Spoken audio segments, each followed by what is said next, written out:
నమస్తే, టెలివిజన్కి స్వాగతం. నేను మీ సంధ్య.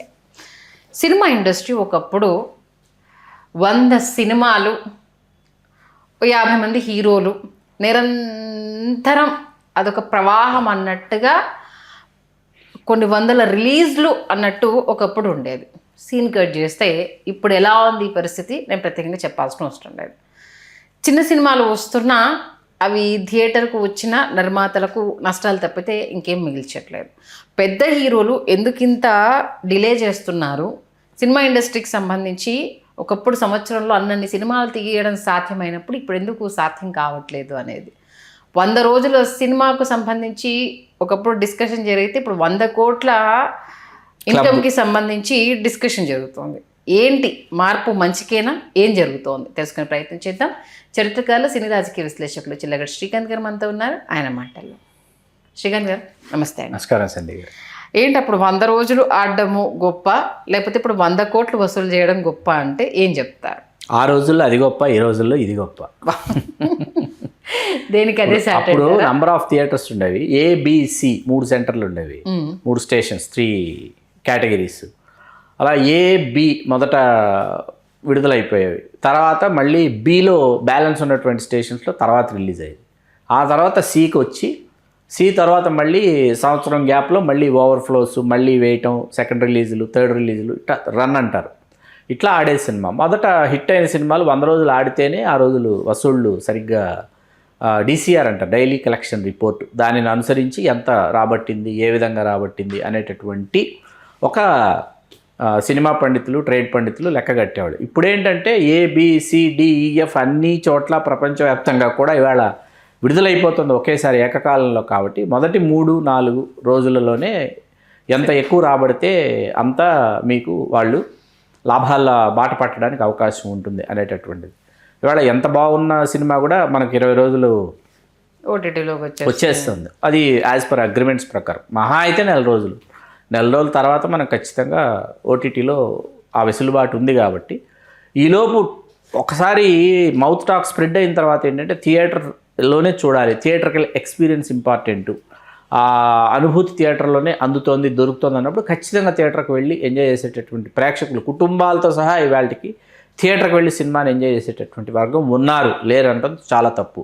ఎందుకంటే థియేటర్లకు ఇవాళకి ప్రేక్షకులు కదిలి తరలి వస్తున్నటువంటి నేపథ్యంలో వాళ్ళకి అందించాల్సినటువంటి వినోదాన్ని సరైన విధంగా, సరైనటువంటి వినోదం సరైన సమయంలో అందిస్తే ఖచ్చితంగా సినిమా థియేటర్లు అన్నీ కళకళలాడతాయి. ఇవాళ అన్ని ముఖ్య పట్టణాల్లో కూడా ఏంటంటే డిజిటలైజ్ చేశారు.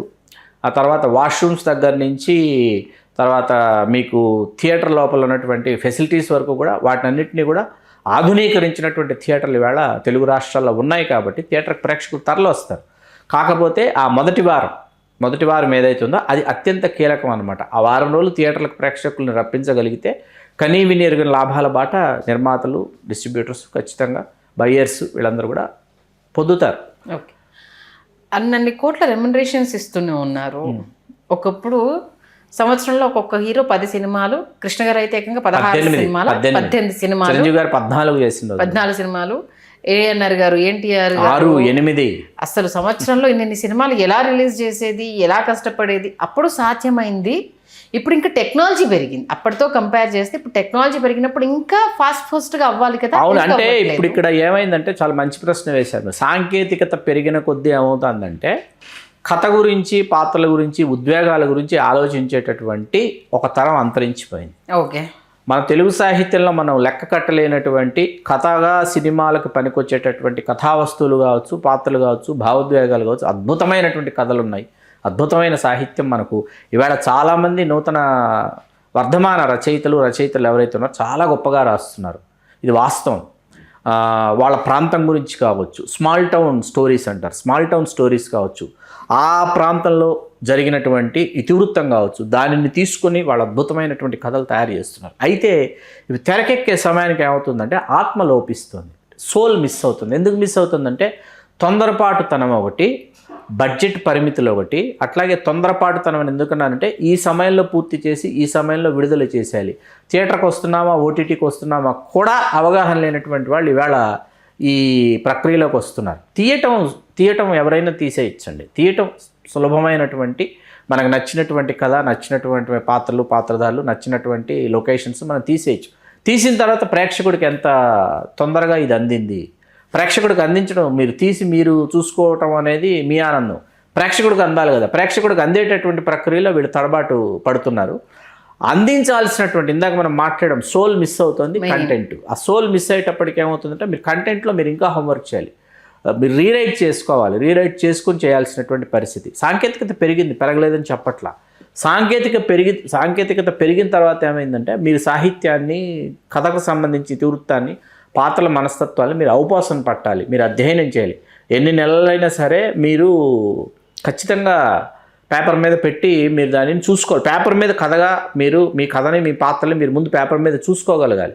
ఆ తర్వాత తెర మీదకి తీసుకురావడానికి ప్రయత్నించాలి. ఇక్కడ ఎంత బలంగా ఉంటే తెర మీద మీకు అంత గొప్పగా, అంత శక్తివంతంగా అవి కనిపిస్తాయి. మణిరత్నం గారిని గతంలో ఎప్పుడో ఒకసారి ఆయన ఇంటర్వ్యూ చేసినప్పుడు ఏ సినిమా విజయానికైనా మూలం ఏంటి అని అడిగినప్పుడు అది లాస్ట్ క్వశ్చన్. ఆయన 3 పదాలు, ఒక పదం 3 సార్లు చెప్పారు, స్క్రిప్ట్ అన్నాడు ఆయన. అంతే కదా, ఇదే మాట 3 సార్లు చెప్పాడు. మీరు ఎన్నిసార్లైనా పేపర్ మీద పెట్టి మీరు ఎన్నిసార్లైనా పేపర్ చింపేసేయండి, పర్వాలేదు. తీసుకెళ్ళిన తర్వాత ఏంటంటే దానిని మీరు అక్కడ ఎంత అద్భుతంగా ఆవిష్కరించారు. అంతే సార్. ఇప్పుడు స్క్రిప్ట్ బాగాలేకుండా మీరు ఎన్ని అంగులు పెట్టినా జనాలకు ఎక్కట్లే. ఎంత పెద్ద సినిమా అయినా 1 డేలో హిట్టా ఫట్టా చెప్పేస్తున్నారు. ఒక 1 డే అన్నారు, ఒక షో. ఒకప్పుడు ఏంటంటే సోల్ ఉండి హంగామాలు ఏం లేకపోయినా న్యాచురల్ లొకేషన్లో తీసినా హిట్ అయిపోయింది. ఇప్పుడు మీరు ఎన్ని గ్రాఫిక్స్ పెట్టినా, ఎంత టెక్నాలజీ అప్గ్రేడెడ్గా మీరు తీసినా, మీరు గ్రాఫిక్స్ అనే మాట, విఎఫ్ఎక్స్ గురించి మాట్లాడారు. ఇవాళ ఏమైపోయిందంటే విఎఫ్ఎక్స్ వాళ్ళ ఆధిపత్యంలో ఇవాళ తెలుగు సినిమా బతుకుతోంది. ఎందుకు బ్రతుకుతోంది? మీరు ఒక లొకేషన్ని మీరు డిస్కవర్ చేశారు, లేకపోతే మీరు ఒక లొకేషన్ని సృష్టించాలనుకున్నప్పుడు ఏమైపోతుందంటే అసలు ఈ కథకు ఆ లొకేషన్ అవసరమా, ఆ నేపథ్యం అవసరమా, ఈ కథ, ఈ పాత్రలు దాన్ని కోరుతున్నాయన్న విషయం పక్కన పెట్టేసి ఇక్కడ ఈ బ్యాక్గ్రౌండ్లో మనం ఈ బ్లూ మ్యాట్లను, గ్రీన్ మ్యాట్లను చేసేసిన తర్వాత ఇవి మీరు పేర్చుకుంటూ రండి, ఇవి మీరు కూర్చుకుంటూ రండి అనేటప్పటికీ ఇక్కడ మీకు సమయం అంతా మీకు ఇక్కడ కిల్ అయిపోతుంది, మీకు అయిపోతుంది. ఇక్కడ మీకు ఇది అవసరమా కాదనేది పేపర్ మీద రాసుకుంటున్నప్పుడు మీకు అర్థం కావాలి. పాత్ర తాలూకు ఉద్వేగం అండి, పాత్ర తాలూకు భావోద్వేగం ఏదైతే ఉందో, పాత్ర తాలూకు మనం చెందాల్సినటువంటి, ప్రేక్షకుడు చెందే ఒక అనుభూతి ఉంటుంది. అది చెందడానికి ఏంటంటే మీరు ఎక్కడ విఎఫ్ఎక్స్ చేశారు, దేశంలో ముంబైకి వెళ్ళారా, చెన్నైకి వచ్చారా, బెంగళూరుకి వెళ్ళారా, ఇది కాదనమాట. మీరు అనుభూతి మీరు చెందే విధంగా మీరు కథని, పాత్రని రక్తి కట్టించారా లేదా, ఆ విధంగా మీరు తెరకెక్కించారా లేదా. హృదయపూర్వం అని ఒక సినిమా మోహన్ లాల్ గారిది. అవి ఎక్కడ విఎఫ్ఎక్స్ వాడారు, ఎన్ని చోట్ల విఎఫ్ఎక్స్ వాడారు ఒకసారి చూడాలి మీరు సినిమా. ఆ పాత్ర తాలూకు ఉద్వేగం ఏదైతే ఉంటుందో, మోహన్ లాల్ గారి పాత్ర తాలూకు ఉద్వేగం ఏదైతే ఉంటుందో, ఆయన సరికొత్త ఎక్స్ప్రెషన్స్ ఇచ్చారు. ఆయన ఉద్వేగం ఏదైతే ఉంటుందో ఆ ఉద్వేగమే సినిమా అనమాట. ఆ పాత్ర తాలూకు ఉద్వేగమే హృదయపూర్వం అనేటటువంటి సినిమా అనమాట. పాత్రలు రాసుకోండి, కథలు రాసుకోండి, సంఘటనలు, మీ జీవితంలోని సంఘటనలను మీరు ఏర్చి కూర్చి తీసుకోండి. మన సాహిత్యంలో, మన కథల్లో మన ఇతివృత్తాలు దొరుకుతాయి. రచయితలతో సంభాషించండి, అట్లాగే మనుషులతో మాట్లాడండి, కొన్ని ప్రదేశాలకి, కొన్ని ప్రాంతాలకు వెళ్ళండి, అధ్యయనం చేయండి. Small town, each and every small town, దానికి సంబంధించి ఒక కథ ఉంటుంది, ఒక ఇతివృత్తం ఉంటుంది, ఒక నేపథ్యం ఉంటుంది. దబాంగ్ అని ఒక సినిమా వచ్చింది మనకి, సల్మాన్ ఖాన్. ఎందుకు దబాంగ్ కని విని ఎరుగని వికటాట్టహాసం చేసేలాగా ఎందుకు అంత విజయదుందుం మ్రోగించిందంటే it's a small town movie.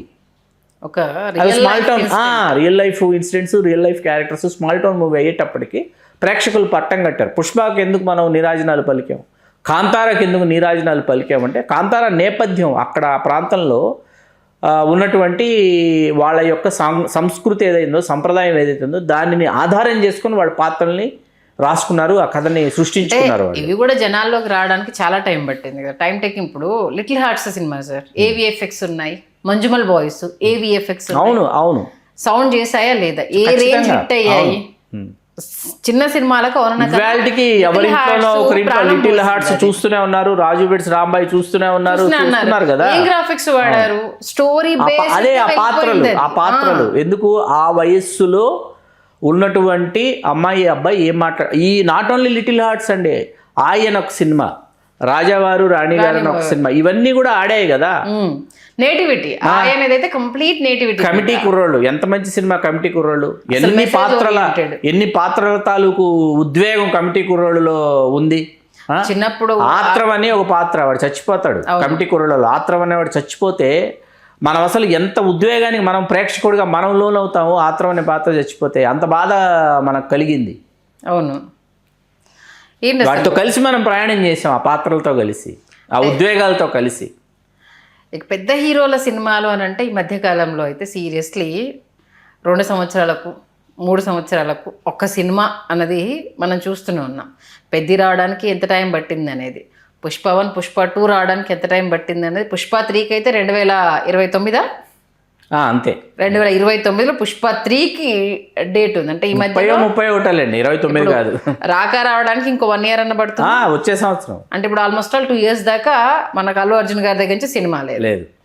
ఇప్పుడు మనశంకర వరప్రసాద్ తర్వాత చిరంజీవి గారి సినిమా అక్టోబర్ అంటున్నారు, అది డిలే అవుతూనే వస్తుంది. నాగార్జున గారు కూడా ఇప్పుడు కుబేరన్ తర్వాత ఏం సినిమా 100వ సినిమా వైపు వెళ్ళిపోయారు. అంతే, ఆల్మోస్ట్ అంతో ఇంతో కొంత. బాలకృష్ణ గారు అలరించారు, ఎవ్రీ ఇయర్ ఏదో ఒక సినిమాని రిలీజ్ చేస్తూ బాలకృష్ణ గారు ట్రెండ్ అవుతున్నారు. రిలీజ్ అయిన ప్రతి సినిమా హిట్ అవుతుంది. మరి ఆయన సినిమాలో భారీ విఎఫ్ఎక్స్ ఏం లేదు, స్టోరీ బేస్డ్గా వెళ్ళిపోతున్నారు. ఆయన హిట్ కొట్టేశారు. వెంకటేష్ గారు కాస్త కూస్తో ఆయన సంవత్సరానికి ఒకసారి ఆయన పలకరిస్తూనే ఉన్నారు. ఇక పెద్ద హీరోలు అయితే ఇప్పుడు రాజమౌళి గారి చేతిలో వారణాసి పడిపోయింది, 2 years మహేష్ బాబు గారు లాక్, ఎన్టీఆర్ గారిది ఇప్పుడు ఎప్పుడు వస్తుందో తెలియని సిచ్యువేషన్, డ్రాగన్. వీటన్నిటి గురించి చెప్పాలంటే ఏం చెప్తారు?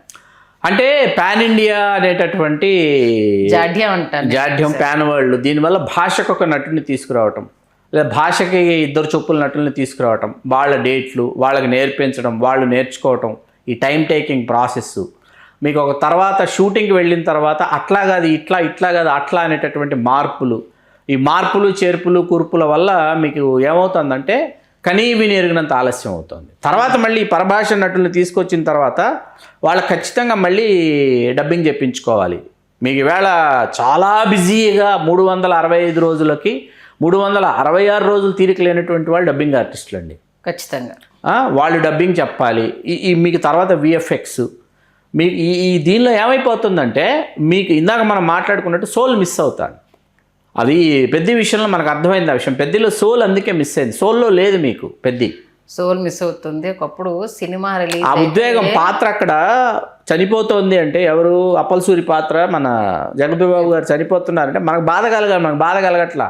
మనం ఏదో అక్కడ ఏదో సన్నివేశం జరుగుతుంది, వాళ్ళు ఏదో తీశారు, మనం ఏదో చూస్తున్నాం అన్నట్టు చూస్తున్నాం. దాన్నే సోల్ మిస్ అవ్వడం అంటారు అనమాట. మళ్ళీ ఏంటంటే ఒకప్పుడు సినిమా రిలీజ్ అయింది అని అంటే ఎన్ని వేల కుటుంబాలు బ్రతికేవి. ఖచ్చితంగా అండి, 100 కుటుంబాలు కాదు. సినిమా పరిశ్రమలో సరే సంవత్సరాల తరబడి కొనసాగిన ఆర్టిస్టులకు ఉపాధి దొరుకుతుందని సంతోషపడాలా, లేకపోతే ఉపాధి కొంతవరకే ఉంటుంది, విఎఫ్ఎక్స్ ఈ మ్యూజిక్ వీటన్నింటికి టైం ఎక్కువ తీసుకుంటుందని బాధ, వీటికి ఎక్కువ సమయం తీసుకుంటుందండి, వీటికి చాలా ఎక్కువ సమయం తీసుకుంటుంది. దానివల్ల ఏంటంటే ఆత్మ లోపిస్తోంది, అనుభూతి చెందటం లేదు, ప్రేక్షకుడికి అందాల్సినటువంటి వినోదం అందటం లేదు. అందుకని ప్రేక్షకులు ఏం చేస్తున్నారు, ఇల్లు విడిచి వెలుపలికి రావట్లేదు. డ్రాయింగ్ రూము లేకపోతే మాస్టర్ బెడ్రూమ్ నుంచి కొంతమంది డ్రాయింగ్ రూమ్లో ఫిక్స్ చేసుకున్నారు హోమ్ థియేటర్స్, ఇంకొంతమంది మాస్టర్ బెడ్రూమ్లో ఫిక్స్ చేసుకున్నటువంటి స్క్రీన్స్, ఎల్ఈడీస్.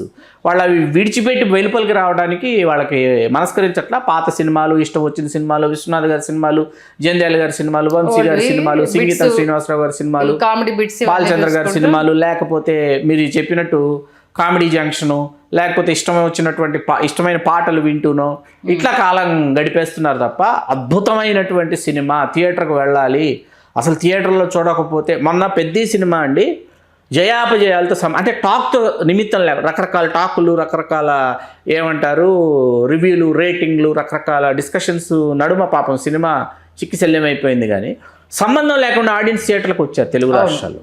టాక్ని అసలు పక్కన పెట్టేసి, రివ్యూలు రేటింగ్లు అన్నీ పక్కన పెట్టేసి, ట్రాష్ అని పక్కన పెట్టి సంబంధం లేకుండా కుటుంబాలతో థియేటర్లకు తరలొచ్చారు. నేను అనేది ఏంటంటే, ఒకప్పుడు మీరు ఇందాక 100 రోజుల సినిమా అనేటటువంటి 100 రోజుల సినిమాన 100 కోట్ల క్లబ్ అన్నది తీసుకొచ్చారు. 100 రోజుల సినిమా ఎందుకు ఆడేది, ఎప్పుడు ఆడేది అంటే రిపీట్ ఆడియన్స్ అనేవాళ్ళు ఉండేవాళ్ళు థియేటర్కి.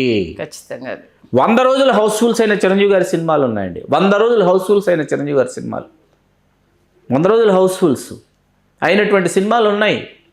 అలాంటి సినిమాలు మన కళ్ళ ముందు సాక్ష్యం మగధీర అండి. 2009 చాలా సంవత్సరాలు అయ్యి ఉండొచ్చు, కానీ 2009లో మగధీర సృష్టించినటువంటి సంచలనం అటు మామూలు సంచలనం కాదు కదా. 175 రోజులు ఒకే కేంద్రంలో 2 థియేటర్లలో 175 రోజులు ఒక సినిమా ఆడటం అంటే, అందులో 100 రోజులు హౌస్ఫుల్స్, 2 థియేటర్లలో హౌస్ఫుల్స్ కావటం. నిజంగా ఇప్పుడు అలాంటి సినిమాలు రావడం అంటే కష్టమే. బట్ ఒక్కరోజైనా హౌస్ఫుల్ అయ్యేలాగా నిర్మాతలు కావచ్చు, హీరోలు కావచ్చు, దర్శకులు కావచ్చు కేర్ తీసుకుంటే బాగుంటుంది సార్. ఎందుకంటే ఇప్పటికే ప్రేక్షకుడు సినిమా ఇక్కడ థియేటర్కి రాకపోవడానికి గతంలో మనం చాలాసార్లు మాట్లాడుకున్నప్పటికీ థియేటర్కి రాకపోవడానికి ప్రేక్షకుడు దూరం అవడానికి కారణం హీరో అన్న విషయం హీరోలు గుర్తుపెట్టుకోవాలి. ఎందుకు హీరో అంటే ప్రేక్షకుల్లో నుంచి అభిమానులు పుట్టుకొచ్చారు. అభిమానులే మొదటి రోజు మొదటి ఆటకి ప్రీమియర్స్ అయినా ఆ తర్వాత షోస్ అయినా వాళ్ళే వెళ్ళి వాళ్ళ స్నేహితులను తీసుకురావాలి, వీళ్ళే వెళ్ళి వాళ్ళ కుటుంబ సభ్యులను తీసుకురావాలి, వీళ్ళే మళ్ళీ వచ్చి మళ్ళీ ఇక్కడ సినిమా చూడాలి కదా. ఈ క్రమంలో ఏమవుతుంది, మీరు కని విని ఎరుగని రీతిలో టికెట్ రేట్ 3,000 రూపాయల టికెట్ ఏంటండి, ప్రీమియర్స్ 3,000 రూపీస్ టికెట్, 2,000 రూపీస్ 3,000 చూస్తున్నారు కాదనట్లా. తిరిగి ప్రేక్షకుడు రావాలి కదా థియేటర్కి, వాడిని రానివ్వంది ఎవరు, రానివ్వకుండా చేస్తున్నది ఎవరు? మీరు కని వినేరుగని స్థాయిలో మీ రెమ్యూనరేషన్స్ పెంచేసుకుని మీరు ఆ రెమ్యూనరేషన్స్ ఇచ్చి తడిసి మోపిడై డైరెక్టర్కి ఇచ్చి తర్వాత మేకింగ్ ప్రొడక్షన్ ఇవన్నీ అయిన తర్వాత తడిసి మోపిడైనటువంటి వడ్డీలు, వీటి తర్వాత ఏంటి నిర్మాత అప్పుడు విడుదల చేసి ఎలాగైనా సరే దీనిని ఇలా మనం తీసుకోకపోతే నిజంగా లాభం మిగులుతుందా, లాభాలు మిగులుతున్నాయంటే లేవు. మళ్ళీ ఏది వడ్డీలతో సహా ఇలా వస్తే మళ్ళీ ఇంకొక సినిమా ప్రారంభించవచ్చు, ఏదో విధంగా మళ్ళీ ట్రాక్ మీదకి తీసుకెళ్ళొచ్చని పాపం నిర్మాత అభిలాష. థియేటర్కి ఎందుకు దూరం అయిపోతున్నాడు ప్రేక్షకుడు అని ఆలోచించాలి. చూద్దాం ఇక మీదట ఆలోచనలో మార్పు వచ్చేసి ప్రేక్షకుడిని థియేటర్ వరకు రప్పించుకునే ప్రయత్నము హీరోలు కావచ్చు నిర్మాతలు కావచ్చు ఎంతవరకు చేస్తారనేది మంచి విశ్లేషణ ఇచ్చారు. Thank you Srikanth. ధన్యవాదాలు సంధ్య. హలో, తెలుగు రాజ్యం ఛానల్ చూస్తున్నారా? సామాజిక రాజకీయ జీవన చిత్రణే తెలుగు రాజ్యం. అతిశయోక్తులు అసత్యాలు ఉండవు. రాజకీయ కోణం కాదు, ప్రజా కోణమే కొలబద్ద. తెలుగు రాజ్యం వీక్షణ మీ ఉత్తమ అభిరుచికి నిదర్శనం.